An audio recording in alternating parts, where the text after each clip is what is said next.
¿Qué ocurrió en la época del centralismo?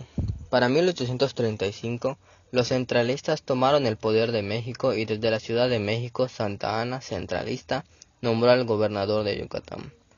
Además, el gobierno central mandó luchar a los campesinos yucatecos la guerra contra Texas. Esto deterioró la economía yucateca e indignó al pueblo en general. Los federalistas yucatecos se levantarían contra el nuevo gobierno mexicano, ahora de ideología centralista.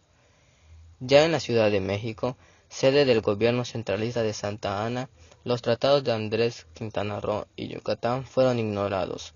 El gobierno centralista exigía que Yucatán se uniera a México y aceptara plenamente el plan de Tacubaya, y que el territorio yucateco debía de someterse a todas las leyes del Congreso Constituyente establecido por el dictador veracruzano. Se exigía además que Yucatán rompiera toda relación con Texas, pues México estaba en guerra contra los tejanos. Se intentaron varias vías diplomáticas, pero todo fracasó. El gobierno centralista de México le declaró la guerra a Yucatán.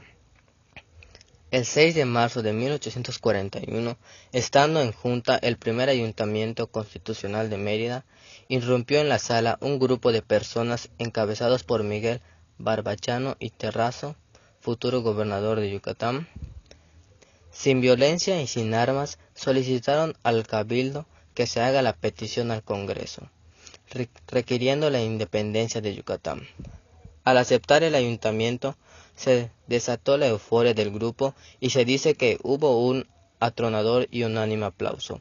Dentro de esta euforia, algunos miembros del grupo arriaron la bandera mexicana, sin medir las consecuencias, y enarboraron en su lugar un pabellón que se llamó Yucateco.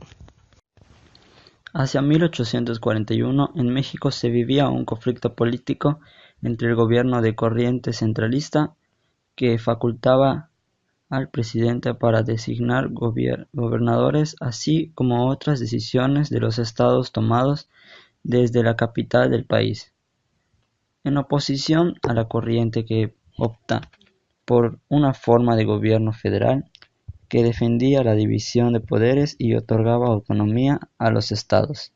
En Yucatán, semillero de ideas liberales, existía descontento en el gobierno centralista que predominaba. El 1 de octubre de 1841, la Cámara de Diputados local aprobaba el Acta de Independencia de la península, estableciendo que el pueblo de Yucatán, en el pleno uso de su soberanía, se erigía en república liberal e independiente de la nación mexicana. En aquel momento la península abarcaba los estados de Campeche, Yucatán y el territorio de Quintana Roo. El gobierno centralista de México no aceptó esta independencia.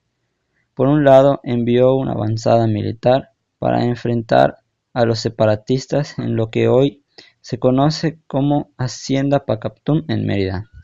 Por el otro lado, el cierre de comercio entre puertos yucatecos y mexicanos afectaba la economía de Yucatán. Finalmente, Antonio López de Santana, entonces presidente, firmaba el 5 de diciembre de 1843 los convenios que otorgaba a Yucatán autonomía plena, con la condición de que reintegrara a México.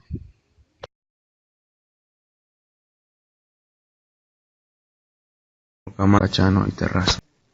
Fue partidario de la separación de Yucatán de la República Mexicana cuando circunstancias históricas orillaron a Yucatán a declararse independiente de la Federación Mexicana, a la que se había integrado en 1824, proclamándose la llamada República de Yucatán. En dos ocasiones durante el gobierno de Barbachano, en 1841 y en 1846, se dio ese movimiento separatista, pero también durante su gobierno Yucatán se reunificó a México en las dos ocasiones. Santiago Méndez Ibarra fue gobernador de Yucatán en 3 ocasiones, 4 si se considera que en su primer periodo fue sustituido temporalmente por el vicegobernador Miguel Barbachano, pero después volvió a asumir el cargo durante el periodo de 1840 a 1857. Alternó el poder de la entonces unificada península de Yucatán con Miguel Barbachano. Entre ambos dirigieron políticamente el Estado libre y soberano de Yucatán a lo largo de poco más de una década, durante el inicio de la denominada Guerra de Castas y en los aciagos años de la separación de Yucatán de México. Santiago Imán, personaje que encabezó la revolución federalista en Yucatán, que estaba pasando por problemas difíciles después de la Guerra de los Pasteles con Francia, también tenía dificultades y debilidad recuperando el territorio perdido en los Estados Unidos, incluyendo Texas. Alentó el federalismo en Yucatán y a su vez la independencia de México vino y el dominio español fue eliminado. Sebastián Molas Virgilio participó en la primera rebelión federalista en Tizimín el 29 de mayo de 1839, junto con su padrino y José María Vergara, rebelándose contra el gobierno central y proclamando el restablecimiento del sistema federal. Poco tiempo después, el ejército federalista de Yucatán tomó la ciudad de Valladolid, y el 12 de febrero de 1840 emitieron un acta, donde se establecía que el federalismo debía ser restaurado como forma de gobierno para combatir la pobreza en el territorio.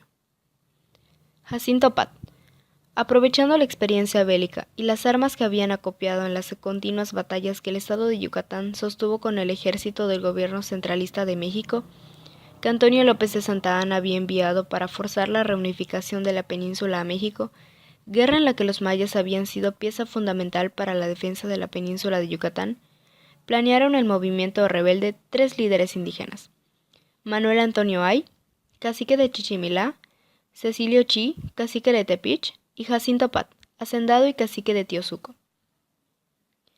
José Venancio P.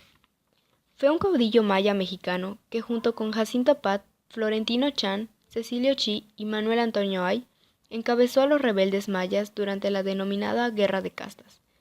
Después de la muerte de Chi, se distanció de Jacinto Pat y lo asesinó en el rancho de Jolchen, hoy municipio de Tequit, Yucatán, México.